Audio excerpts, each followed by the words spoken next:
লোকের আমি ছোটখাটো ভুল করলেও জ্ঞান জানি না হয়ে গেছে, মানে ধরা খেয়ে যাইতাম ওর কাছে। এবং এতবার ধরা খাওয়ার পরে যে লোকটা হচ্ছে কি আমাকে ছাইড়া যাইবে, যে এই মেয়েটা তো ভুল করছে আমাকে ছাইড়া যায়, সে ছাইড়া তো দূরের কথা, উল্টা মানে আরো আমার প্রেশার দিয়ে হচ্ছে তার কাছে রাখতেছে যে হচ্ছে কিনা ছাড়বে না, তো সে ছাড়বে না। মজার কথা হলো এটা, ও যেটা আসলে ভুলের কথা বলছিল ওর কাছে সেটা ভুল মনে হয়, আমার কাছে ভুল মনে হয় না। কারণ আমার কাছে ভুল মনে হয় না এই জন্য যে আমি ওকে ভালোবাসি, বাট ও কিন্তু আমাকে ভালোবাসে না। ও হয়তো বা ওর এক্সকে ভালোবাসতে পারে বা ওকে পছন্দ করতে পারে, ওর সাথে ঘুরতে পারে, এটা তাই না?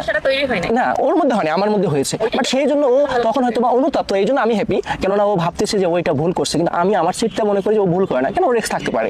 আর সে তার সাথে, কারণ আমি ইভেন দেখেছি অনেক জায়গায় দেখছি ওর সেই ছবিটা নিয়ে অনেকে পোস্ট করে বা দেখায়, এটা নিয়ে আমার প্যারা নাই, অনেকে দেখাইতে পারে, করতে পারে, কেন মেয়ে একটা ছেলেকে ভালো লাগতেই পারে, এটা স্বাভাবিক। কিন্তু সেটার জন্য তো আমার না, আমাকে যেদিন থেকে ও ভালোবাসতেছিল আমি তো বুঝি, আমি একটা ছেলে মানুষ, একটা মেয়ে কখন একটা ছেলেকে ভালোবাসবে, তো সেটা আমি বুঝি না, যেহেতু আমি রিলেশনশিপেই আগাচ্ছি। তাহলে সেই জিনিসটা বোঝার পরে আমার ওর কোনো ভুল আজ পর্যন্ত আমার চোখে পড়ে নাই। আগে যা করছে টুকটাক ওগুলো আমি জানি, এটা নিয়ে আমি ওর কখনো পেইনও দিই না আর কোনো কিছু বলিও না, কারণ আমার ভালো মানুষটাকে আমি পাইছি, জাস্ট আমি এখানেই হ্যাপি।